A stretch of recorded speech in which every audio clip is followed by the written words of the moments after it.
नमस्कार मित्रांनो, मी अभिजित वंजारी, गोविंदराव वंजारी फाउंडेशनच्या वतीने पुन्हा एकदा आपल्या सगळ्यांचं मी या ऑनलाईन प्लॅटफॉर्मवर अभिव्यक्ती या कार्यक्रमामध्ये आपल्या सगळ्यांचं स्वागत करतो. आजचा विषय अत्यंत महत्वाचा असा विषय आहे. गेल्या 2-3 दिवसापूर्वी मोदी सरकारने जे लोकसभेमध्ये आणि राज्यसभेमध्ये जे कृषी संदर्भामध्ये बिल पास केलेलं आहे, त्या संदर्भामध्ये वेगवेगळ्या प्रकारचा गदारोळ आपल्याला पूर्ण देशामध्ये पाहायला मिळतो आहे. काही काही राज्यांमध्ये शेतकऱ्यांनी स्वतःहून त्या ठिकाणी आंदोलनं त्यांनी सुरू केलेले आहेत. काँग्रेस पक्ष असेल किंवा बाकीचे अन्य पक्ष असतील, अनेक पक्षाच्या नेत्यांनी सुद्धा किंवा त्यांच्या कार्यकर्त्यांनी सुद्धा देशभरामध्ये या कृषी बिलाच्या विरोधामध्ये आंदोलन सुरू केलेलं आहे. तर नेमकं हे बिल नेमकं काय आहे? या ठिकाणी मी आपल्याला सांगू इच्छितो, की आम्ही गोविंदराव वंजारी फाउंडेशनच्या वतीने अशा प्रकारच्या अभिव्यक्तीचे कार्यक्रम दर महिन्यामध्ये, दर पंधरवड्यामध्ये घेत असतो. अनेक वेगवेगळ्या प्रकारचे चांगले विषय, मग ते शिक्षण क्षेत्रातले असेल, करिअर काउन्सिलिंगच्या संदर्भातले असेल, सहकार क्षेत्रातले असेल किंवा अन्य कुठल्याही विषयातले असतील, शेतीविषयक असतील, इकॉनॉमी संदर्भातले असतील, अर्थव्यवस्था संदर्भातले असतील, असे वेगवेगळे विषय या ठिकाणी या गोविंदराव वंजारी फाउंडेशनच्या वतीने आम्ही अभिव्यक्तीच्या प्लॅटफॉर्मवर मांडण्याचा प्रयत्न करतो.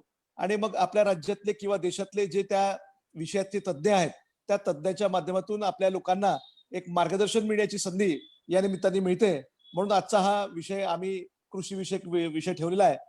मोदी सरकारने संसदेमध्ये जो विषय मंजूर केलेला आहे, त्या विषयासंदर्भात रोजच आपण वर्तमानपत्रामध्ये किंवा टीव्हीवर, इलेक्ट्रॉनिक मीडियावर, चॅनलवर आपण रोज वेगवेगळ्या प्रकारची संभाषण ऐकतो. आणि त्या ठिकाणी या बिलाच्या संदर्भामध्ये लोकांमध्ये समज आहेत, गैरसमज आहेत. तर नेमकं हे बिल काय आहे, हे सुद्धा आपण जाणून घेतलं पाहिजे. जावंदिया साहेबांबद्दल बोलायचं झालं असं, विजय जावंदिया साहेब हे काही नाव अपरिचित नाहीत. आपल्या महाराष्ट्रामध्ये आणि देशामध्ये गेल्या अनेक वर्षापासून, 35 ते 40 वर्षापासून या शेती संदर्भामध्ये असेल, कृषी विषया संदर्भामध्ये असेल, त्यांनी नेहमी आपले प्रखर मत मांडलेले आहेत. त्यांनी आंदोलनं केली आहेत. शेतकरी संघटनेचं त्यांनी नेतृत्व केलेलं आहे. आणि अशा व्यक्तींकडनं आज आपल्याला समजून घ्यायची अत्यंत आवश्यकता आहे. आता या बिला संदर्भामध्ये शेती उत्पन्न व्यापार आणि वाणिज्यिक प्रोत्साहन व सुलभता विधेयक हा एक विधेयक आहे. तसंच दुसरं शेतमाल हमीभाव आणि शेती सेवा करार हे एक विधेयक आहे. आणि अत्यावश्यक वस्तू दुरुस्ती विधेयक 2020 अशा 3 बिलाच्या माध्यमातून वेगवेगळ्या प्रकारच्या त्या ठिकाणी प्रोव्हिजन्स या बिलाच्या माध्यमातून करण्यात आलेला आहे. परंतु किमान आधारभूत किंमत ही नेमकी काय आणि त्याच्यावर नेमक्या या बिलाचा काय परिणाम होणार आहे, हे आपण समजून घेतलं पाहिजे.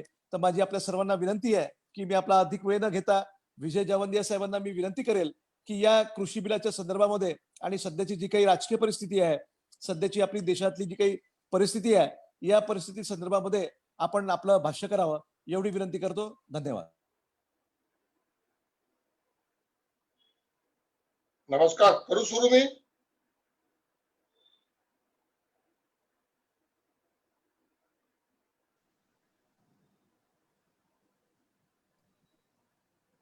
सुरू करा सर. सर सुरू करू शकता तुम्ही. अभिषेकजी, हेमंतजी, आणि ऐकणाऱ्या सगळ्या माझ्या भावांनो, बहिणींनो, तरुण मित्रांनो, मैत्रिणींनो, आत्ताच वंजारी साहेबांनी जे सांगितले ते 3 विधेयक सोप्या शब्दामध्ये. पहिलं विधेयक असं आहे की आज शेतकऱ्यांना एपीएमसी मध्ये म्हणजे कृषी उत्पन्न बाजार समितीमध्ये जाऊन शेतमाल विकावा लागतो. या विधेयकानंतर शेतकरी कृषी उत्पन्न बाजार समितीच्या बाहेर कुणालाही विकू शकतील. त्यांना पूर्ण स्वातंत्र्य असेल. त्यात त्यांचे काही नेते असं म्हणतात की त्यांना त्यांचा भाव ठरवण्याचा अधिकार सुद्धा असेल. आपण बोलू याच्यावर. पण असं एक स्वातंत्र्य दिलेलं आहे. 1 नेशन 1 मार्केट, एक देश एक बाजार, असा तो पहिला कायदा आहे. दुसरा कायदा जो आहे तो एक प्रकारे करारानुसार शेती, कॉन्ट्रॅक्ट फार्मिंग ज्याला म्हणतात. म्हणजे तुम्ही कोणत्याही कंपनीशी, कोणत्याही संस्थेशी शेतकरी करार करू शकेल. पीक पेरणीच्या आधी सुद्धा भाव ठरवून आपलं पूर्ण उत्पादन ती कंपनी घेईल किंवा ती व्यक्ती घेईल, ती संस्था घेईल. अशा पद्धतीचं कॉन्ट्रॅक्ट फार्मिंग, करारानुसार शेती, त्याच्यामध्ये प्री डिटर्मिन प्राइस आणि त्या किमतीची हमी मिळेल तुम्हाला, अशा पद्धतीचं हा दुसरा करार आहे. आणि तिसरा करार आहे की जीवनावश्यक वस्तू कायदा जो या देशामध्ये होता, आवश्यक वस्तू कायदा, काही लोक म्हणतात की त्याला जीवनावश्यक वस्तू नका म्हणू, आवश्यक वस्तू कायदा, की ज्याच्यामुळे शेतीमालाचे भाव वाढायला लागले तर स्टॉक लिमिट यायची. अनेकांना माहित नाही की क्रेडिट स्क्वीज सुद्धा यायचं, म्हणजे शेतमालाच्या व्यापाराकरता बँकेकडनं मिळणारं क्रेडिट सुद्धा कमी केलं जायचं. असे जे सगळे बंधन होते ते आता जातील. असे हे 3 कायदे पहिल्या ऑर्डिनन्स काढलं जून महिन्यामध्ये, आणि आता या संसदेत हे तिन्ही कायदे मंजूर झालेले आहेत आणि महामहिम राष्ट्रपतीजींनी त्याच्यावर स्वाक्षरी केलेली आहे. म्हणजे आता हे 3 कायदे अस्तित्वात आलेले आहेत. आता या 3 कायद्याचा विरोध पंजाब आणि हरियाणामध्ये खूप मोठ्या ताकदीने होता, उत्तर भारतामध्ये खूप मोठ्या ताकदीने होतो आहे आणि बाकीच्या देशामध्येही विरोध होतो आहे, पण त्या ताकदीने, त्या संख्येने शेतकरी रस्त्यावर आलेला नाहीये. आणि या कायद्यांचा शेतकऱ्यांवर परिणाम का होणार आहे, विरोध का होतो आहे, शेतकऱ्यांच्या मनात शंका काय आहेत, याचा आपण आज विचार करू. आणि अभिव्यक्तीच्या माध्यमातून स्वर्गीय गोविंदरावजी वंजारी फाउंडेशननी मला ही संधी दिली आपल्या सगळ्यांची संवाद साधण्याकरता, म्हणून मी प्रारंभीच त्यांच्याबद्दल आपलं ऋण व्यक्त करतो, त्यांचे आभार मानतो आणि आपण सगळे ऐकतात म्हणून आपले सर्वांचे सुद्धा सुरुवातीला आभार मानतो. माझा पहिला प्रश्न असा आहे की हे 3 कायदे आत्ताच का आणले आमच्या प्रधानमंत्री साहेबांनी?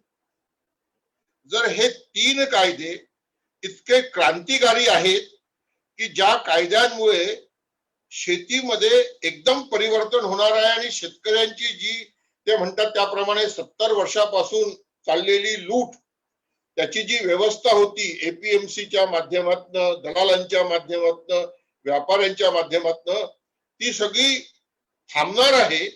आणि आता शेतकऱ्यांना पूर्ण स्वातंत्र्य दिलेलं आहे, त्यांना भाव ठरवण्याचा अधिकार दिलेला आहे, ते आपला भाव सुद्धा सांगू शकतील वगैरे वगैरे. तर इतकी ताकदवर हे 3 कायदे जर आहेत, तर मला एक प्रश्न विचारायचा आहे की नरेंद्र मोदी साहेबांनी 2014ची निवडणूक लढताना शेतकऱ्यांना हे वचन का दिलं की मनमोहन सिंग सरकारचं धोरण हे मर जवान मर किसान आहे, आमची सत्ता आली तर आम्ही ते जय जवान जय किसान करू आणि तुम्हाला सगळ्यांना खर्चावर 50% नफा जोडून भाव देऊ. आणि असे भाव दिल्यानंतर शेतकरी कशाला आत्महत्या करतील असा प्रश्न ते जाहीर सभेत विचारायचे. लोक म्हणायचे हो बरोबर आहे तुमचं म्हणणं, बरोबर आहे तुमचं म्हणणं, नाही करणार नाही करणार. तेव्हाच हे आश्वासन द्यायला पाहिजे होतं ना की आम्ही सत्तेवर आल्यावर हे 3 कायदे आणू, तुम्हाला संपूर्णपणे स्वातंत्र्य देऊ, कुठेही शेतमाल विकण्याची तुम्हाला परवानगी देऊ, कुठलंही बंधन राहणार नाही, 1 नेशन 1 मार्केट करार करा, निर्यातीचा करार करा, कोणत्या कंपनीशी करा, जीवनावश्यक वस्तू कायदा राहणार नाही, त्याच्यामुळे स्टॉक लिमिट सगळी निघून जाईल, मग मोठे मोठे व्यापारी येऊन गोडाऊन करतील, कोल्ड स्टोरेज करतील, तुम्हाला काही करायची गरज नाही आहे, तुमचं लुटणारा सगळा संपून जाईल. जर तेव्हाही सांगितलं असतं, सत्तेत आल्यानंतर 2014 पासून जर लागू केलं असतं तर या 72 महिन्यात तर याचे सगळे फायदे शेतकऱ्यांना मिळाले असते आणि शेतकऱ्यांची प्रगती झाली असती. जो ऍग्रीकल्चर ग्रोथ आता 3% आहे तो 10-15% पर्यंत गेला असता आणि मोदीजींचं जे स्वप्न आहे शेतकऱ्यांचं उत्पन्न दुप्पट करण्याचं ते आतापर्यंत तो पूर्ण होऊन गेलं असतं ना. मग तेव्हा काय केलं हे? मित्रांनो, मला काही टीका करायची नाही, आपण विश्लेषण करतोय, टीका करायला म्हणून टीका नाही करत आहे. मी पहिलेच सांगतो की मी काँग्रेस विरोधातलं सगळं काम केलेलं आहे. ज्यांच्या स्मृतीमध्ये आपण व्याख्यान करतोय त्या गोविंदरावजीच्या अस्तित्वात आम्ही काँग्रेसचा विरोध केला तरी गोविंदरावजी मला फार चांगल्या प्रकारे भेटायची आणि फार आत्मीयतेने माझ्याशी चर्चा करायची, कारण की आपण व्यवस्था परिवर्तनाचा विचार करत होतो. मोदी साहेबांनी सत्तेत आल्यानंतर तुम्ही पहा काय काय केलेलं ते आपण एकेका टप्प्याने पाहूया. प्रत्येक वेळेस या सरकारने शेतकऱ्यांच्या प्रश्नावर गोल पोस्ट बदलवत गेलेली आहे असं मी म्हटलं तर ते चूक होणार नाही. किंवा वेगवेगळी जी आश्वासनं दिली आहेत वेगवेगळ्या वेळी त्यातनं काय झालेलं आहे या देशाचं तुम्ही पहा. Startup India, standup India, make in India काय झालेलं आहे? मी हे याच्याकरता सांगतोय की ग्रामीण भागातल्या तरुणांनी नरेंद्र मोदी साहेबांना भरभरून मतदान जे केलं ते त्यांच्या गुजरात मॉडेलच्या प्रचारामुळे सुद्धा केलं. कारण तरुण पिढीला शेतकऱ्यांच्या शेती करायचीच नाहीये. त्यांना वाटलं की हे सरकार सत्तेवर आलं की आपल्याला शेतीच्या बाहेर नोकऱ्या खूप मिळतील आणि आपला प्रश्न सुटेल. पण नोकऱ्या सुद्धा झाल्या का तयार? काय फरक पडला? म्हणजे मी इथे सुरुवातीलाच तुमच्या विचाराकरता तुम्ही माझं सगळं ऐकत असताना असा विचार करा जरासा की या 72 महिन्यामध्ये, मी 72 महिने याच्याकरता म्हणतोय की मोदी साहेब आणखीन एक गोष्ट सांगायची की तुम्ही काँग्रेसला 60 वर्ष दिलीत, मला फक्त 72 महिने, मला फक्त 60 महिने द्या. आता पहा 72 महिने झाले. मग या 72 महिन्यात शेतकऱ्यांच्या, असंघटित कामगारांच्या, बेकारांच्या पदरात नवीन काय पडलं याचा तर विचार करायला पाहिजे की नाही करायला पाहिजे? काय मिळालं शेतकऱ्यांना? मोदीजींनी आश्वासन दिलं 50% नफा जोडून भाव देऊ. सत्तेत आले, सुप्रीम कोर्टात अफिडेव्हिट केलं की आम्ही देऊ शकत नाही. इतकंच नाही तर नरेंद्र मोदी सरकारने सगळ्या मुख्यमंत्र्यांना पत्र लिहिलं की आपण MSPच्या मिनिमम सपोर्ट प्राइसच्या कृषी मूल्य आयोगानं जाहीर केलेल्या हमी किमतीपेक्षा बोनस देऊन जर काही धान्य वगैरे खरेदी करत असाल तर ती खरेदी बंद करा. मध्य प्रदेशचे मुख्यमंत्री, छत्तीसगडचे मुख्यमंत्री 100 ते 200 रुपये क्विंटल बोनस देऊन गव्हाची, धानाची खरेदी करत होते.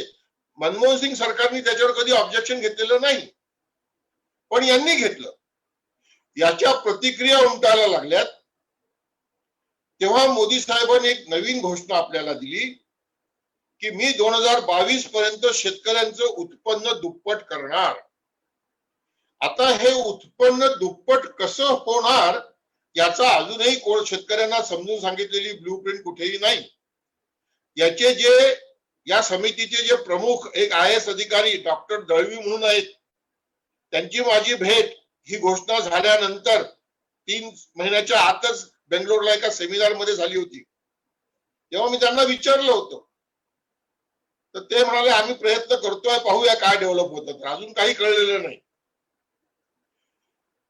उत्पन्न दुप्पट करता तर येत नव्हतं. प्रतिक्रिया शेतकऱ्यांच्या वाढत होत्या, कारण जे काही हमी भाव जाहीर केलेले आहेत ते सुद्धा बाजारात मिळत नव्हते. शेतकऱ्यांचं आंदोलन हमी भावाकरता, स्वामीनाथन कमिशन लागू करा याच्याकरता वाढायला लागलेलं होतं. मनसोरला शेतकऱ्यांवर गोळीबार झाला मध्य प्रदेशमध्ये, 5 शेतकरी हुतात्मा झाले, अशा प्रतिक्रिया व्हायला लागल्या देशभरातनं. तेव्हा नरेंद्र मोदी साहेबांनी घोषणा केली, अरुण जेटली साहेबांनी बजेटमध्ये 19च्या निवडणुकीच्या आधी, की आम्ही शेतकऱ्यांना स्वामीनाथन आयोग लागू करतो आहे आणि खर्चावर 50% नफा जोडून भाव जाहीर करतोय. मित्रांनो, हे भाव जे जाहीर केलेत हे स्वामीनाथन कमिशन प्रमाणे कॉम्प्रिहेन्सिव्ह कॉस्ट, म्हणजे सगळा उत्पादन खर्च, जमिनीचं भाडं, भांडवल, गुंतवणुकीचं व्याज वगैरे असं धरून नाही, ज्याला कॉम्प्रिहेन्सिव्ह कॉस्ट C2 म्हणतात, त्याच्यावर 50% नाही दिलं. A2FL म्हणजे भांडवली खर्च, बियाणं, खतं, मजुरी, फॅमिली मजुरी, याच्यावर, या खर्चावर 50%, असं A2FL वर 50% जाहीर केलं. पण तेही बाजारात मिळत नव्हतं. पण निवडणुकीच्या आधी 6000 रुपये PM किसान मध्ये जाहीर झाले की आम्ही शेतकऱ्यांना 6000 रुपये देऊ म्हणून. आणि मग 2019 ची निवडणूक जिंकली वेगवेगळ्या कारणांनी. तो हा विषय नाही, इथे मी ते बोलत नाही, तुम्हाला सगळ्यांना माहिती आहे. आणि 2019 ची निवडणूक जिंकून पुन्हा सत्तेत आले. जसं मनमोहन सिंगांचं UPA 1 आणि UPA 2, तसं यांचं NDA 2 सुरू झालं. हमी भावाची वाढ पुन्हा तशीच 3%, 4%, 5%. पण कोविड-19च्या पार्श्वभूमीवर मोदी साहेबांच्या एक लक्षात आलं की गेल्या 4-5 वर्षामध्ये मी जे काही हमी भाव जाहीर केलेले आहेत तेच बाजारात मिळत नाही आहेत आणि शेतकऱ्यांची आंदोलनं होतात आहेत आणि सरकारला प्रश्न विचारला जातोय की हे आम्हाला आमचा शेतमाल कमी भावात विकावा लागतोय. आणि कोविड-19च्या पार्श्वभूमीवर तर जगात मंदी आली, सगळ्या जगाची अर्थव्यवस्था मंदीकडे गेली, जगातही भाव नाही आणि देशातल्या बाजारातही भाव नाही. मोदी साहेबांना प्रश्न पडला की आता एवढ्या मंदीमध्ये आतापर्यंत फक्त पंजाब हरियाणामध्ये गहू आणि धानच विकत घ्यावा लागायचा, पण आता तर देशभरातनं तेल बिया, डाळी, कापूस या सगळ्यांची विकत घेण्याची तयारी सरकारला करावी लागेल आणि एवढी मोठी क्षमता तर सरकारची नाहीये. आपण याच्यात अडकून पडलेलो आहे आणि शेतकऱ्यांची नाराजी स्नोबॉल इफेक्ट होता होता जर वाढत गेली तर राजकीय एक प्रश्नही निर्माण होऊ शकतो आणि शेतकऱ्यांचं उत्पन्न दुप्पट कसं होणार याचंही उत्तर काही देता येत नाहीये. या सगळ्याच्या पार्श्वभूमीवर कोविड-19चा हा वेळ साधून की यावेळेस मोठं आंदोलन होऊ शकत नाही म्हणून जून मध्येच अध्यादेश काढले गेले या 3 कायद्याचे. हे 3 कायदे याच्यापूर्वीही झालेले म्हणजे चर्चा झालेली आहे, त्याच्यावरचे प्रयोग झालेले आहेत ते मी आपल्याला सांगेनच. 3 कायदे जाहीर केले आणि सांगितलं की शेतकऱ्यांना आम्ही तुम्हाला स्वातंत्र्य देऊन टाकलेलं आहे. 3 कायदे काय मी तुम्हाला सांगितले. आता तर त्याचा कायदा झालेला आहे, म्हणजे आता ते काही अध्यादेश नाहीयेत, ऑर्डिनन्सेस नाहीयेत. Now it is in law. मित्रांनो, या 3 कायद्यामध्ये कुठेही एमएसपीचा उल्लेख नाहीये, मिनिमम सपोर्ट प्राइसचा उल्लेख नाहीये. आज पंजाब हरियाणामध्ये आंदोलन होत आहे आणि देशाच्या इतर भागामध्ये तेवढं तीव्र आंदोलन का होत नाही असा प्रश्न अनेक लोक विचारतात. बरोबर आहे तो प्रश्न. नरेंद्र मोदी साहेबांनी तर जे या 3 कायद्यांचा विरोध करतात आहेत ते शेतकऱ्यांची दिशाभूल करतात आहेत असं सुद्धा म्हटलेलं आहे. आता त्यांच्याच मंत्रिमंडळातल्या मंत्री बादल साहेबांची सून यांनी राजीनामा दिला आणि बादल साहेबांच्या अकाली दलांनी यांच्या सरकारमधनं बाहेर पडण्याचा निर्णय घेतला आणि यांचा पाठिंबाही काढून घेतला. बादल साहेब हे एनडीएचे संस्थापक सदस्य प्रकाश सिंग बादल. आता नरेंद्र मोदी साहेब म्हणतात की प्रकाश सिंग बादल हे सुद्धा शेतकऱ्यांची दिशाभूल करतात आहेत का? 85-90 वर्षाची ही व्यक्ती आयुष्य शेतकऱ्यांच्या प्रश्नाकरता पंजाबमध्ये त्यांनी घालवलं. जसं आपल्या शरद पवारांना अनुभव आहे तसा त्यांना अनुभव आहे आणि त्यांना असं म्हणायचं की ती शेतकऱ्यांची दिशाभूल करतात. त्यांनी काय विरोध केला याचा? पहिले आपण हे समजून घेऊ की पंजाब हरियाणामध्ये याचा विरोध काय आहे आणि एमएसपी काय चीज आहे त्यांच्याकरता. मित्रांनो, मी तुम्हाला सांगतो की एमएसपी पहिल्यात आली कशी, मिनिमम सपोर्ट प्राइस, कृषी मूल्य आणि लागत आयोग हे आलं कसं? आपल्या देशामध्ये अन्नधान्याचा तुटवडा होता, ज्याला डॉक्टर स्वामीनाथन म्हणायचे शिप टू माउथ अशी आपली परिस्थिती होती. आपण अमेरिकेतनं गहू आला, मिलो आली, ज्वारी आली तर आपण आपल्याकडे पोळ्या व्हायच्या, भाकरी मिळायची. त्यावेळेला या देशामध्ये लालबहादूर शास्त्रींनी जय जवान जय किसानची घोषणा केली. सोमवार करा म्हणजे आठवड्यातनं 1 दिवस उपवास करा आणि धान्य वाचवा असं आवाहन केलं होतं. तेव्हा हरित क्रांतीला सुरुवात झाली होती. देशामध्ये उत्पादन वाढणार होतं आणि उत्पादन वाढल्यानंतर गरिबी असल्यामुळे, लोकांजवळ क्रय शक्ती नसल्यामुळे बाजारात एकदम जास्त माल आला तर भाव कोसळतील आणि भाव कोसळले तर उत्पादन वाढवण्याचा जो उत्साह आहे तो शेतकऱ्यांचा टिकून राहणार नाही. म्हणून लालबहादूर शास्त्रींनी सुब्रमण्यम, तेव्हाचे अन्न मंत्री, पुरवठा मंत्री होते, त्यांनी कृषी मूल्य आयोगाची रचना केली की या माध्यमातून कमीत कमी किंमत जी जाहीर केलेली असेल सरकारने, भाव पडले तर तेवढी कमीत कमी किमतीचं शेतकऱ्यांना संरक्षण देणं हा खरा कृषी मूल्य आयोगाचा आणि एमएसपीचा उद्देश होता आणि उद्देश आहे. त्यावेळेला बाजारात भाव जास्त असायचे कारण आपल्याकडे तेव्हा तुटवडा होता. पण सरकारला रेशन दुकानातनं गरिबांना धान्य देण्याकरता धान्य विकत घ्यावं लागायचं शेतकऱ्यांकडनं आणि त्याला जे प्रोक्युरमेंट म्हणायचे सक्तीने सुद्धा वसुली करायची. आणि म्हणून सरकार एक प्रोक्युरमेंट प्राइस जाहीर करायची. ही प्रोक्युरमेंट प्राइस एमएसपी पेक्षा म्हणजे कृषी मूल्य आयोगाने जाहीर केलेल्या किमतीपेक्षा जास्त असायची आणि बाजार भावापेक्षा कमी असायची.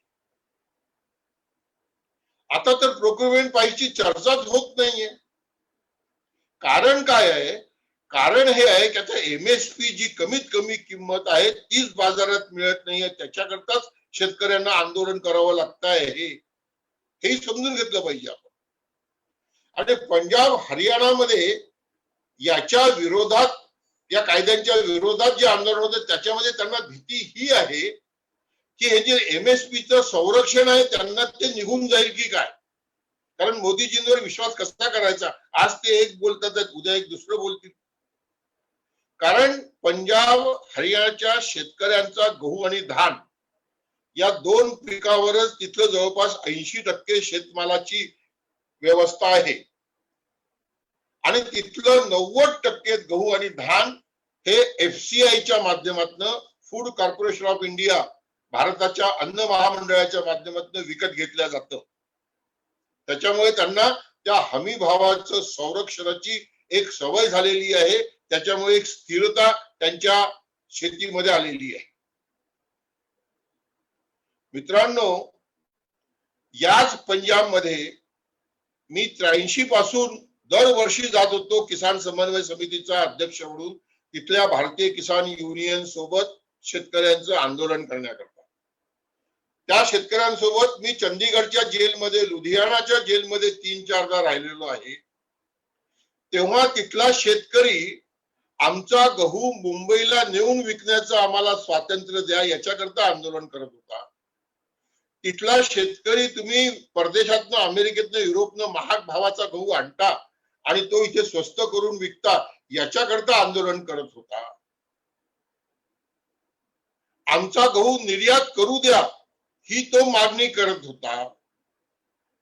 तो शेतकरी आज हमी किमतीच्या खरेदीचं संरक्षणाकरता आंदोलन का करतो आहे? आपल्याला माहिती असेल की पंजाब हरियाणाच्या शेतकऱ्यांची पोरं पोरी ही सगळे युरोपमध्ये, अमेरिकेमध्ये, ऑस्ट्रेलियामध्ये, न्यूझीलंडमध्ये जाऊन सेटल झालेली आहे. त्यांना माहिती आहे की तिथली शेतीमालाच्या भावाची परिस्थिती काय आहे. आज अमेरिकेमध्ये 15 रुपये किलो गहू आहे.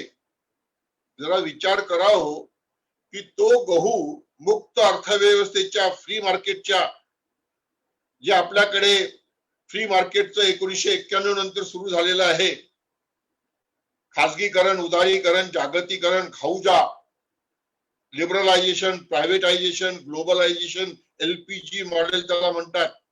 त्या पद्धतीने तो जो गहू आला देशामध्ये, तर पंजाब हरियाणाच्या गहू आणि धान उत्पादक शेतकऱ्यांचं काय होणार आहे?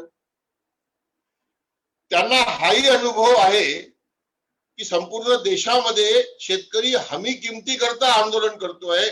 राजस्थानमध्ये बाजराला भाव मिळत नाही, पंजाबमध्ये मक्याला, बिहारमध्ये, महाराष्ट्रात मक्याला, मेजला भाव नाही आहे, डाळींना मध्ये भाव नव्हता, तेल बियांना मध्ये भाव नव्हता, पाम ऑइल एवढ्या मोठ्या प्रमाणात आयात होत आहे.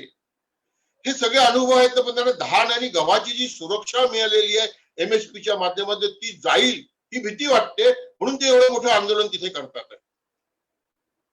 दुसरं, पंजाबमध्येच या दुसऱ्या 2 कायद्यांचं जे आहे त्याच्यामध्ये कॉन्ट्रॅक्ट फार्मिंगचा प्रयोग तर सगळ्यात पहिले पंजाबमध्ये झालेला आहे. आपल्याला सगळ्यांना कोका कोला माहिती आहे, पेप्सी कोला माहिती आहे, पण या देशामध्ये माझ्या तरुण मित्रांनो फक्त पहिले कोका कोलाच होती. कोका कोलाशी स्पर्धा करण्याकरता पेप्सी कोलाला जेव्हा परवानगी दिली तेव्हा भारत सरकारने पेप्सी कोला समोर एक अट ठेवली की तुम्हाला पंजाबमध्ये जाऊन पंजाबच्या शेतकऱ्यांना गहू आणि धान पिकापासून बाजूला करावं लागेल आणि त्यांना फळं, भाज्या या पिकांकडे वळवावं लागेल आणि तुम्हाला जिथे प्रक्रिया उद्योग सुरू करावे लागतील. पेप्सी कोला पंजाबमध्ये गेली, त्यांनी शेतकऱ्यांना टोमॅटो, पोटॅटो पिकवायला सांगितले, पण पंजाबच्या शेतकऱ्यांना त्यांच्याशी झालेला हा कॉन्ट्रॅक्टचा करार काही नफेशीर वाटला नाही आणि ते तिथे कोलॅप्स झालं. झाला ना प्रयोग तिथे. तिथे बासमती तांदळाचा प्रयोग झालेला आहे. की कंपन्यांनी बासमती तांदूळ धान विकत घेण्याकरता करार केलेत. शेवटी शेती ही निसर्गाच्या अधिकारात आहे. नैसर्गिक संकट असं आलं की जो धान आहे तो कमजोर झाला आणि धान कमजोर झाला तर मिलिंग मध्ये त्याचे तुकडे होतात. आपल्या सगळ्यांना माहिती आहे हे. जास्त तुकडे व्हायला लागले तर कंपनीने शेतकऱ्यांना सांगितलं की तुमच्या धानामध्ये चुरा जास्त होतोय, आम्ही तुम्हाला भाव देऊ शकत नाही, तुमचा धान घेऊ शकत नाही. शेतकरी वाऱ्यावर. अरे नैसर्गिक संकट आहे, शेतकऱ्यांचा काय दोष आहे, पण कंपनीने हात वरती केले. हाही प्रयोग तिथे झालेला आहे. मी तुम्हाला आणखीन एक प्रयोग सांगतो. बाजार समितीच्या बाहेर आयटीसी नावाची कंपनी, जी फार मोठी कंपनी आहे, असं म्हणतात की या आयटीसी कंपनीनी अडवाणीजींच्या रथयात्रेला सुद्धा फायनान्स केलेलं होतं म्हणतात. आपल्याजवळ पुरावे नाही आहेत, पण असं ऐकतो सगळीकडनं आपण.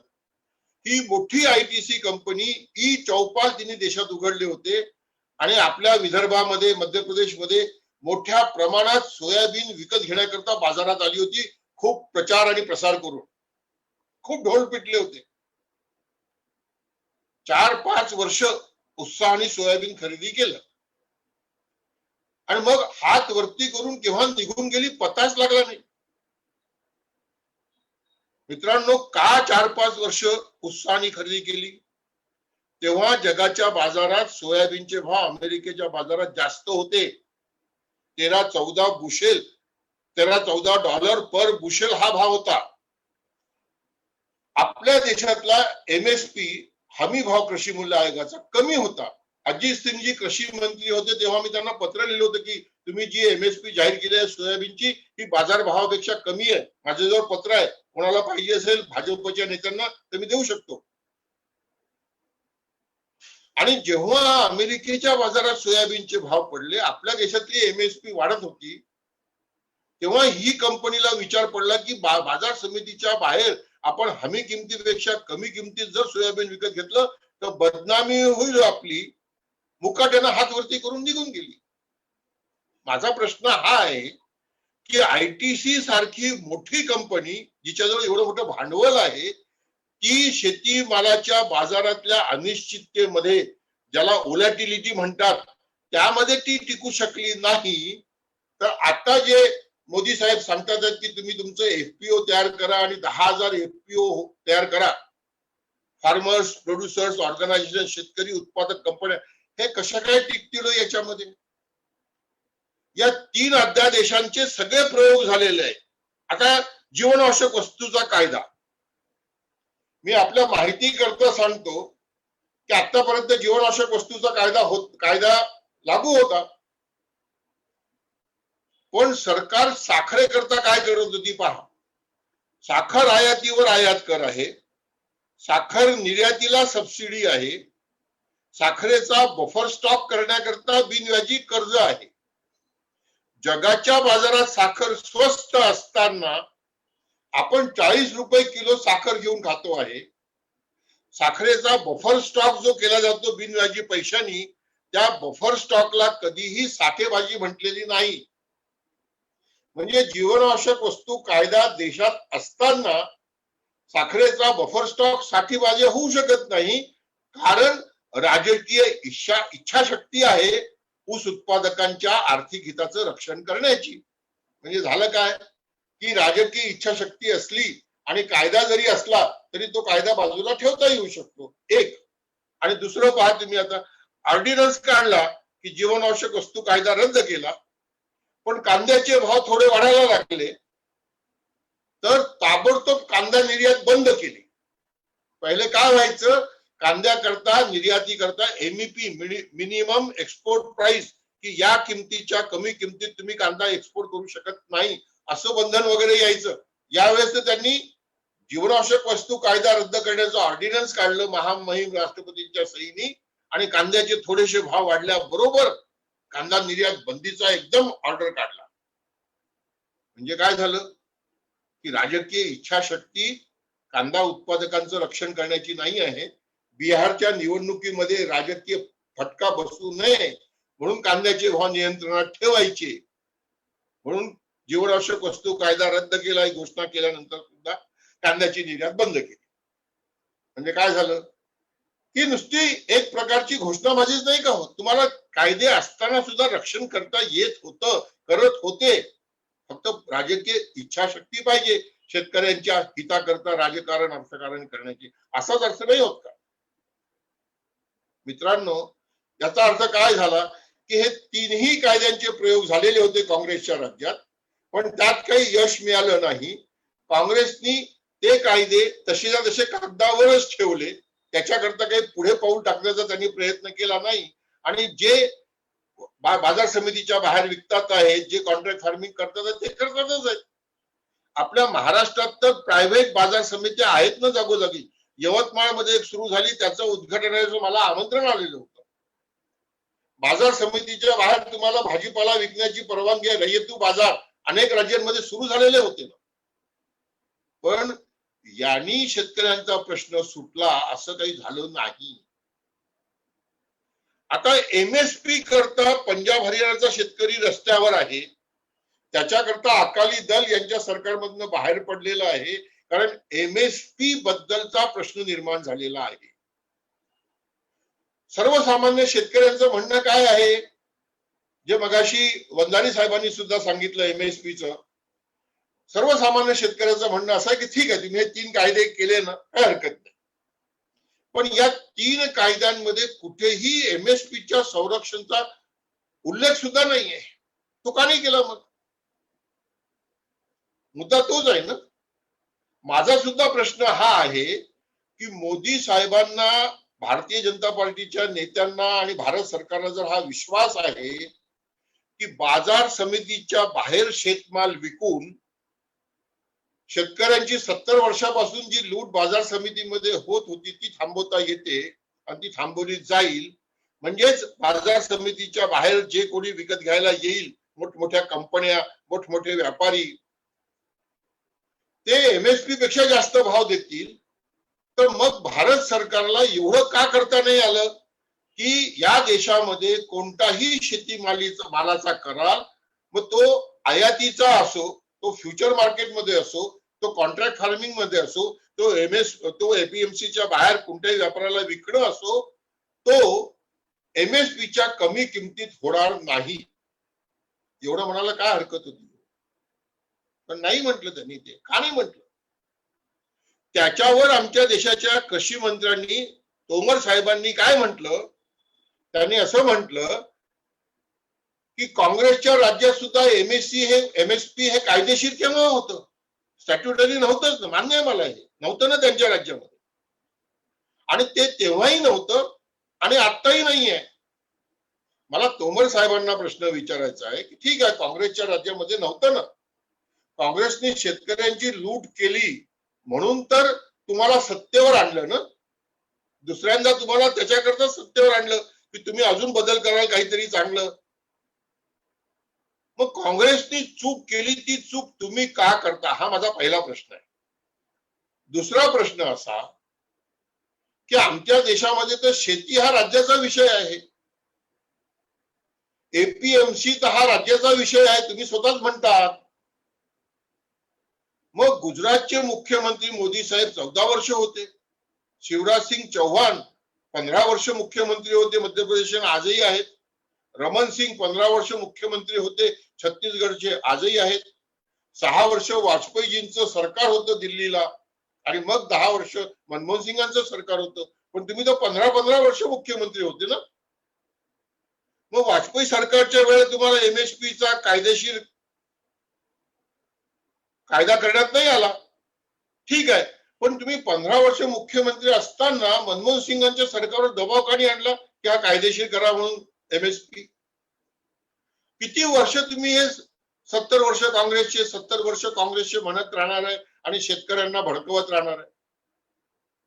प्रश्न सोडवता येत नसेल तर स्पष्टपणे सांगा ना की नाही, आम्ही नाही करू शकत.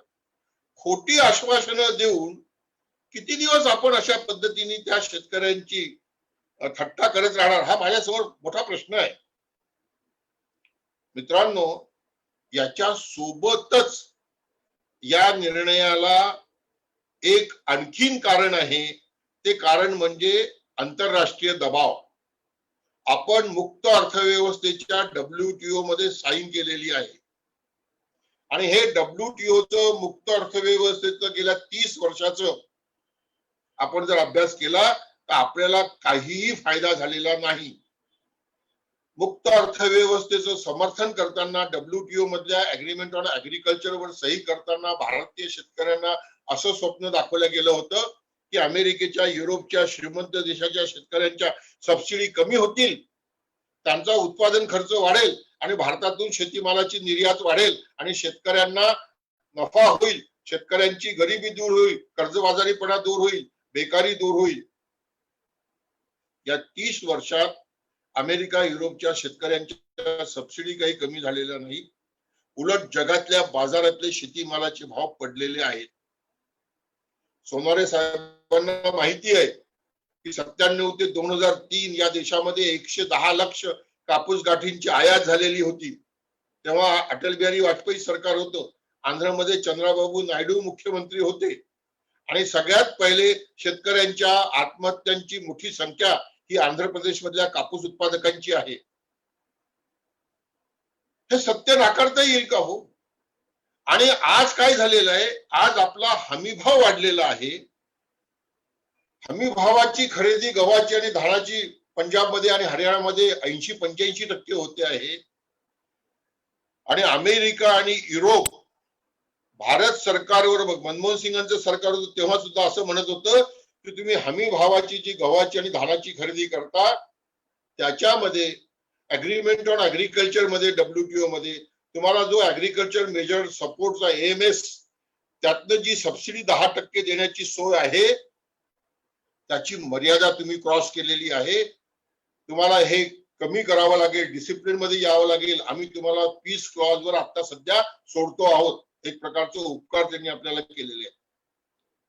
3 दिवसापूर्वीची बातमी आहे इकॉनॉमिक टाइम्स मध्ये की America, Europe, Australia, Canada, New Zealand, Brazil यांनी आपल्या MSP वर वेगवेगळ्या पद्धतीने WTO मध्ये आक्षेप घेतलेले आहेत. ब्राझीलचं म्हणणं आहे की तुम्ही साखर निर्यातीला सबसिडी देतात, साखरेवर आयात करू लावून माझी साखर तुमच्या देशामध्ये येऊ देत नाहीये.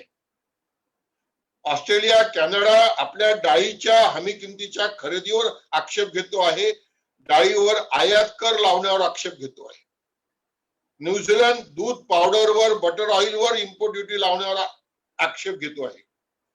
विचार करा हो की उद्या अमेरिकेशी सौदे करताना मोदी साहेबांनी जर आमचा आयात कर लावण्याच्या अधिकारावर सुद्धा जर कॉम्प्रोमाइज केली आणि त्यांचा सगळा शेतमाल स्वस्त सबसिडी युक्त, तिथे सबसिडी कमी झालेली नाहीये, तो या देशात यायला लागला तर या देशातल्या शेतकऱ्यांचे काय हाल होतील हो.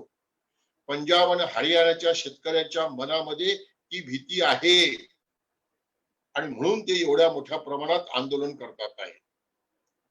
मित्रांनो, या 3 कायद्यांनी शेतकऱ्यांचं उत्पन्न दुप्पट कसं होणार याचाही विचार करायला पाहिजे.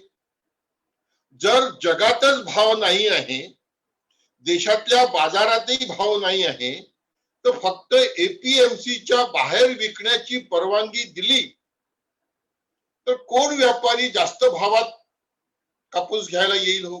कोण व्यापारी जास्त भावात धान्य विकत घ्यायला येईल हो? आता याच्या सोबत काही अर्थशास्त्री असं म्हणतात, त्यात अशोक गुलाटी फार पुढे आहेत, जे कृषी मूल्य आयोगाचे अध्यक्ष होते मनमोहन सिंगांच्या कार्यकाळामध्ये. ते म्हणतात की हे 3 कायदे करून प्रश्न सुटणारा नाही आहे, त्याच्या सोबत फार्मर्स प्रोड्युसर ऑर्गनायझेशन 10,000 जे काढायचे ते ताबडतोब नाबार्डनी त्याला कार्यान्वित करावं. 1 लाख कोटीचं इन्फ्रास्ट्रक्चरची घोषणा केलेली आहे सीतारामनजींनी त्यांच्या बजेटमध्ये आणि नंतर त्याची सुद्धा घोषणा मोदी साहेबांनी केली. 1 लाख कोटीचं ऍग्रीकल्चरल इन्फ्रास्ट्रक्चर. मित्रांनो, रक्कम कशी दिसते? 1 लाख कोटीची. पण हे का शेतकऱ्यांच्या घरात जाणार आहे का? नाही. हे 1 लाख कोटीचं कर्ज दिलं जाणार आहे शेतीचं इन्फ्रास्ट्रक्चर डेव्हलप करण्याकरता. मग त्यातल्या या 10,000 FPO करता 10,000 कोटीची घोषणा आहे आणि बाकीचे पैसे कोल्ड स्टोरेज करता, गोडाऊन करता, रस्त्यांकरता वाहतुकी करता, प्रोसेसिंग करता, पण यातले शेतकऱ्याला किती मिळणार आहेत हो? अशोक गुलाटींनी स्वतः लिहिलेलं आहे की या 1,00,000 कोटीमध्ये इंटरेस्ट सबव्हेन्शनचे 5,000 कोटी रुपये आहेत, ते 4 वर्षात 1,200 कोटी दरवर्षी, म्हणजे 1,200 कोटीचाच फक्त सरकारच्या तिजोरीवर बोजा आहे. 1,00,000 कोटीची रक्कम सांगून दिशाभूल करण्यात येते आहे. आणि मगाशी मी सांगितलं की हे लहान लहान एफपीओ कसे काय टिकतील मंदीमध्ये. परवाच मला नाशिकवरून एक फोन आला की आम्ही कांद्याचा एफपीओ सुरू केला, 8 रुपये किलोनी कांदा विकत घेतला, चाळीमध्ये साठवला, पावसात तो सडला, पण कांद्याला 20-25 रुपये भाव मिळायला लागल्यावर आम्ही कांदा विकायला काढला आणि तेवढ्या त्यांनी निर्यात बंदी केली. आता आम्हाला 25 रुपये मिळाले असते भाव, त्यात आमचा तोटा भरून निघाला असता आणि एफपीओ ची मुद्दल कायम राहिली असती, अशी आशा होती. ते म्हणाले आता तर मुश्किलच झालेली आहे आमची. त्याचं भांडवल संपलं त्या एफपीओचं, तर ते टिकणार कसं आहे हो? अच्छा, उद्या या एफपीओनी समजा शेतमाल खरेदी केला हमी किमतीमध्ये, तर हमी किमतीमध्ये आलेला तोटा सरकार भरून देणार आहे का? नाही. मग हमी किमतीचं संरक्षण नाही आणि हमी किमतीपेक्षा बाहेर जास्त भाव मिळेल हे फक्त आता एक आशा आहे. कसं काय शेतकऱ्यांनी जगावं? मित्रांनो, आमच्या देशामध्ये हमी किंमत जी आम्ही वाढवावी लागते आहे, ती सुद्धा ज्या प्रमाणात आमच्या देशातली अर्थव्यवस्थेमध्ये एका वेगळ्या वर्गाची क्रयशक्ती वाढते आहे, त्या प्रमाणात वाढते आहे का हो? मी हा एक मुद्दा सांगून थांबणार आहे. मला 5व्या, 6व्या आणि 7व्या वेतन आयोगाचा विरोध करायचा नाही, पण अशोक गुलाटी साहेबांनी एक असं म्हटलेलं आहे की हे 3 कायदे शेतीमध्ये आणणं म्हणजे 91 सालच्या डी लायसेन्सिंग मुक्त अर्थव्यवस्थेला उद्योगाकरता ज्या पद्धतीने लागू केली आणि ज्या पद्धतीने या देशामध्ये विकास झाला, आमचा जीडीपी वाढला, पर कॅपिटा इन्कम वाढलं, त्या पद्धतीची क्रांती या 3 कायद्यांच्यामुळे शेती क्षेत्रामध्ये येणार आहे. मित्रांनो, मी तुमच्या मार्फत अशोक गुलाटी साहेबांना प्रश्न विचारतो की नुसतं डी लायसेन्सिंग करून या देशामध्ये या नवीन ज्या कंपन्या आल्यात, कार कंपन्या, फ्रीज कंपन्या, टीव्ही कंपन्या, मायक्रोओव्हन कंपन्या, स्कूटर कंपन्या, त्यांची वाढ फक्त डी लायसेन्सिंग मुळे नाही झाली. त्या या देशात आल्या, उत्पादन करायला लागल्या आणि त्यांचं उत्पादन विकत घेता यावं असा एक वर्ग सरकारने आपल्या आर्थिक पॉलिसीच्या आर्थिक नियोजनाच्या माध्यमातून उभा केला. 5वं वेतन आयोग, 6वं वेतन आयोग, 7वं वेतन आयोग ते दिल्या गेलं.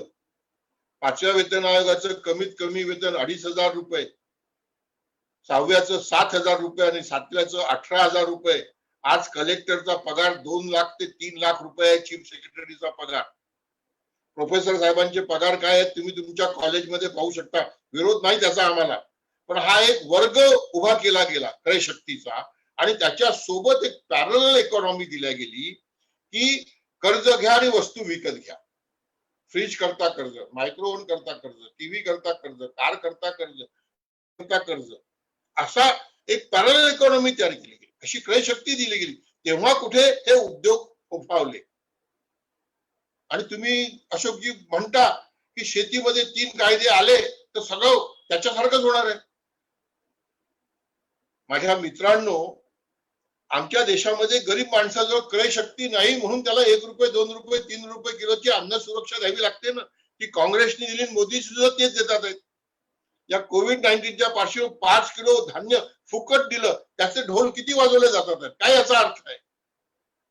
याचा अर्थ हा आहे, तो मी सरळ सांगतो की मी जेवढं खातो त्याच्या 25% या देशामध्ये खायला मिळत नाही, असे 75% लोक आहेत. मग ज्या देशामध्ये पोटात भूक आहे पण विकत घेण्याची क्रयशक्ती नाही, त्या देशामध्ये बाजार व्यवस्थेमध्ये पुरवठा वाढल्यानंतर त्या वाढलेल्या पुरवठ्याचा उपयोग भाव पाडण्याकरता नाही होणार तर कशा करता होणार हो? आपोआप भाव कसे काय मिळतील हो बाजारामध्ये? आणि ज्या प्रमाणात इकडे मजुरी वाढते आहे त्या प्रमाणात आम्ही अजून आमची मजुरी वाढवतच नाहीये. ती जर वाढवली त्या प्रमाणात शेतमजुरांची मजुरी, असंघटित कामगारांची मजुरी, तर उत्पादन खर्च वाढेल. उत्पादन खर्च वाढला तर मग आम्हाला एमएसपी वाढवावी लागेल. आजचीच एमएसपी बाजारात मिळत नाही तर मग ती वाढवलेली एमएसपी बाजारात मिळणार कशी आहे? आणि अमेरिका, युरोप मधल्या शेतकऱ्यांच्या सबसिडी तर कमी झालेल्या नाहीयेत. आम्ही त्या सबसिडी करता भांडत नाही किंवा त्याप्रमाणे आमच्या देशातल्या शेतकऱ्यांना सबसिडी देण्याचं आम्ही ठरवत नाही. आणि हे 3 कायदे याचा नुसता प्रचार करतोय. काल मला एक भाजपचे नेते फोनवर म्हणाले, जावंदेजी काय तुम्ही टीका करता. आम्ही 6,000 रुपये दिलेत ना शेतकऱ्यांना, 72,000 कोटी रुपये दिलेत ना शेतकऱ्यांना.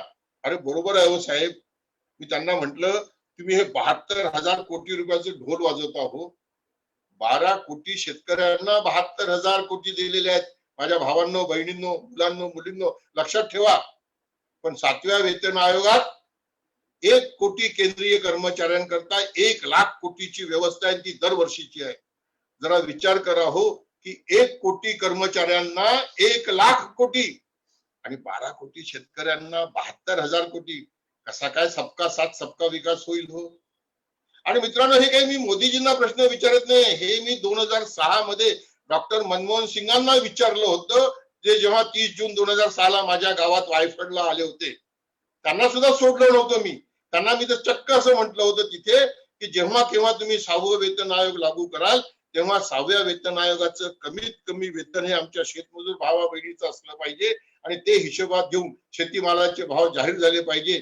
ते बाजार व्यवस्थेत, मार्केट इकॉनॉमी मध्ये मिळणार नाही. स्टेट इंटरव्हेन्शन पाहिजे. आणि मित्रांनो, एवढ्या मोठ्या जगातल्या इकॉनॉमिस्ट माणसांनी, देशाच्या पंतप्रधानांनी माझ्यासारख्या सामान्य कार्यकर्त्याचं उत्तर देताना म्हटलं होतं की yes, I agree with you. मला तुमचं म्हणणं मान्य आहे.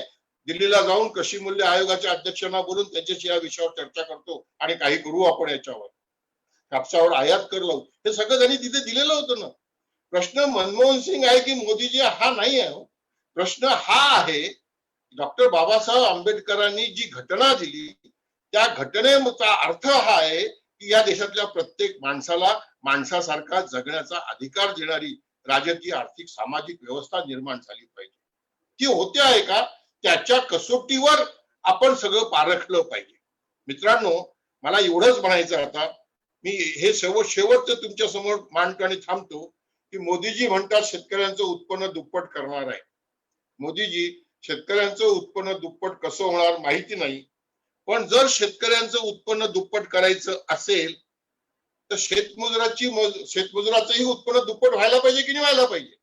नाकारणार कोणीच नाहीये. मग असं करा की शेतमजुराची मजुरी दुप्पट करा.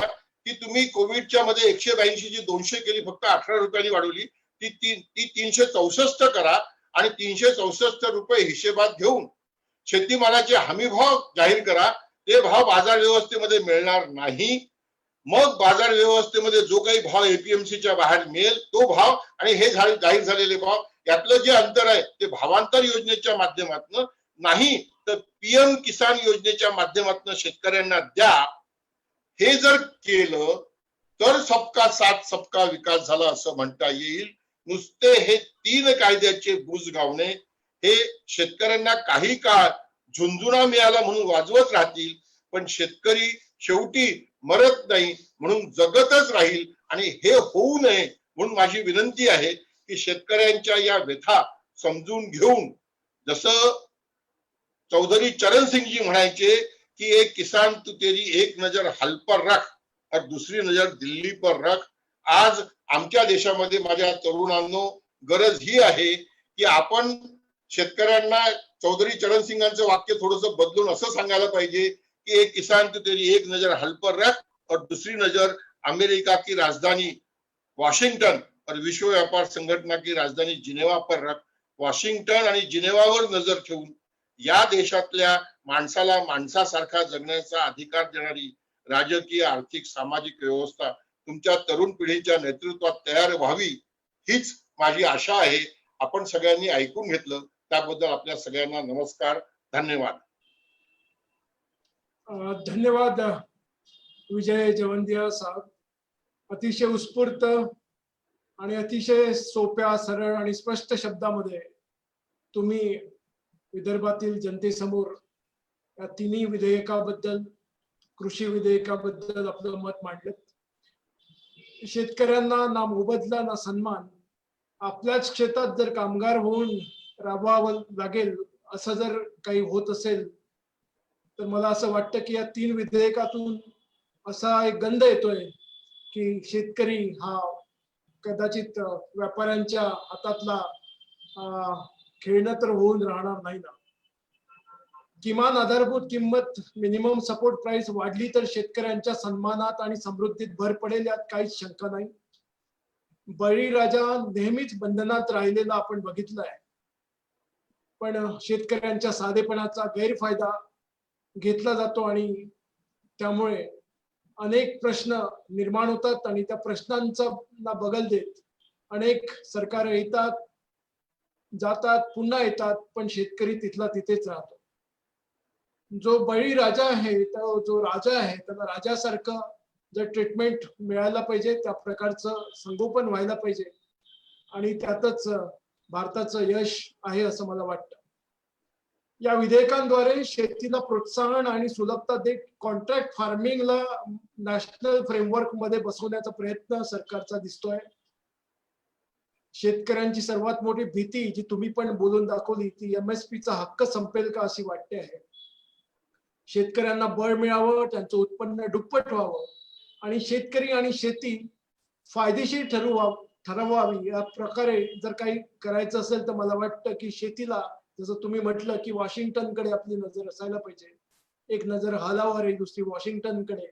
ग्लोबलायझेशनच्या याच्यामध्ये आपण आहोत, तर शेतीला एक डिमांड ड्रिव्हन, इन्क्लुझिव्ह आणि ग्लोबली कॉम्पिटेटिव्ह बनवावं लागेल असं मला वाटतं. एक इकोसिस्टम डेव्हलप करावी लागेल, पण सरकार एक व्यवस्था आहे जसं तुम्ही पण म्हटलं, तर त्याप्रमाणेच आजच्या शेतकऱ्याला स्वतः पण जागरूक व्हावं लागेल आणि त्यासोबतच नवीन पिढीला पण पुढे यावं लागेल. भारत हा कृषी प्रधान देश आहे. Real India is rural India गांधीजींनी म्हटलंय. पण मला वाटतं की आज आपण जर गांधीजींच्या धोरणावर चालून रुरल इकॉनॉमिक्सवर भर दिला असता, आर्थिक विचारांवर आपण त्यांच्या चाललो असतो, तर आत्मनिर्भर भारत अभियानाची गरजच कदाचित भासली नसती. देशातील शेतकरी आणि गाव जेवढं मजबूत होईल तेवढा देश आत्मनिर्भर होईल, यात काही शंका नाही. अन्न बहुल पूर्वीच असं म्हणतात, अन्न बाहुल्यामध्ये आपला देश कधीच मागे राहिलेला नाही. आणि ग्रीन रिव्होल्युशन, स्वामीनाथन साहेबांचा उल्लेख तुम्ही केला, त्यांना मी पण आदर्श मानतो. त्यांच्यासोबत काम करायचा मला पण लाभ मिळाला. त्यांच्या मार्गदर्शनाकडे जे ग्रीन रिव्होल्युशन झालं त्याच्यामध्ये आज भारत एक ग्रीन संपन्न असा धान्य संपन्न देश पुढे आला. पण जेव्हा तुम्ही म्हटलं की इंडियाचा जो कन्झम्पशन रेट आपण बघतो हा सगळ्यात लोएस्ट आहे, म्हणजे 450 ग्रॅम पर डे असा हा कन्झम्पशन रेट आहे. म्हणजे इकडे उपाशी राहून आपण एक्सपोर्ट करतो आहे. मला वाटतं याच्यामध्ये एक फारकत अशी दिसते. विकासाची गंगा रुरल इंडिया पर्यंत पोहोचवावी लागेल, यामध्ये काही दुमत नाही. त्यामध्ये पोस्ट हार्वेस्टिंग असेल, इन्फ्रास्ट्रक्चर असेल, ग्लोबल मार्केट ऍक्सेस असेल, प्रॉफिट सेंट्रिक अप्रोच असेल, हा शेतीला उत्तम दर्जा आणि प्रतिष्ठा देणाऱ्या सगळ्या व्यवस्था अडॉप्ट कराव्या लागतील. शेतकऱ्यांच्या मुलांना शेतीमध्ये रमायला आणि राबवायला शिकवावं लागेल आणि प्रोत्साहित पण करावं लागेल असं वाटतं. भारतीय अर्थव्यवस्था आपण बघतोय की कोलमडत चाललेली आहे. -23.9% वरची घसरण झाली. पण त्याच वेळेला कृषीच्या क्षेत्रामध्ये, ऍग्रिकल्चर सेक्टरमध्ये एक सकारात्मक ग्रोथ ज्याला म्हणता येईल, 3.4% हा ग्रोथ रेट आपल्याला बघायला मिळाला. तर असं संपूर्ण जेव्हा आपण बघतो तेव्हा मला वाटतं की भारतासाठी तरी एकमेव कल्चर आहे ते म्हणजे ऍग्रिकल्चर. आणि जर देशाचा शेतकरी मजबूत झाला, आपला कणा मजबूत झाला, त्याला आर्थिकदृष्ट्या मजबूत केलं आणि सक्षम महासत्ता बनण्याचं जर भारत स्वप्न बनत असेल, तर मला वाटतं की 65% जे रुरल इकॉनॉमी आहे त्याला मजबूत करणं फार जरुरी आहे. आणि म्हणून विकासाची व्याख्या ही शहरापुरती मर्यादित न राहता गावापर्यंत, शेतकऱ्यांपर्यंत पोहोचायला पाहिजे. वराड सोन्याची कुऱ्हाड असं म्हणायचे. मला वाटतं की आपल्या अभिव्यक्तीच्या माध्यमातून वराडातील मुलं, विदर्भातील मुलं, शेतकऱ्यांची मुलं जी आज हा संवाद ऐकतायत, यातून बराच काही भाग एक गंध त्यांना मिळेल, प्रेरणा मिळेल आणि विदर्भाला पुन्हा वैभवशाली बनवण्यामध्ये ते पण या सगळ्या सकारात्मक ऊर्जेने पार्टिसिपेट करतील. गोविंदराव वंजारी फाउंडेशनच्या माध्यमातून, अभिव्यक्तीच्या माध्यमातून आमचा प्रयत्नच आहे की ही सकारात्मकता संपूर्ण समाजामध्ये पसरावी. म्हणूनच असा वेगवेगळ्या विषयांवर आम्ही अतिशय प्रगड आणि प्रगल्भ लोकांना बोलावतो. आज आम्ही तुम्हाला प्राचारण केलं. तुम्ही पण अतिशय व्यस्त कार्यक्रमामध्ये वेळात वेळ देऊन आम्हाला आणि आमच्या संपूर्ण समूहातर्फे संपूर्ण जे लोक आज तुम्हाला बघतायत आहे त्यांना प्रेरणा दिली, त्यांना खऱ्या अर्थाने हे 3 कायदे समजावून सांगितले अतिशय सोप्या शब्दामध्ये.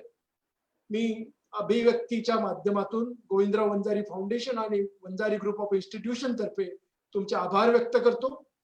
आणि आमच्या प्रेरणास्थान आमच्या अध्यक्ष आदरणीय डॉक्टर सुहासिनीजी वंजारी, आमचे तरुण तडफदार नेतृत्व ऍडव्होकेट अभिजितजी वंजारी, आमच्या कोषाध्यक्षा डॉक्टर स्मिताजी वंजारी यांचे पण आभार मानतो आणि अभिव्यक्तीच्या या पर्वाची सांगता झाली असं जाहीर करतो. धन्यवाद. खूप खूप धन्यवाद. थँक्यू.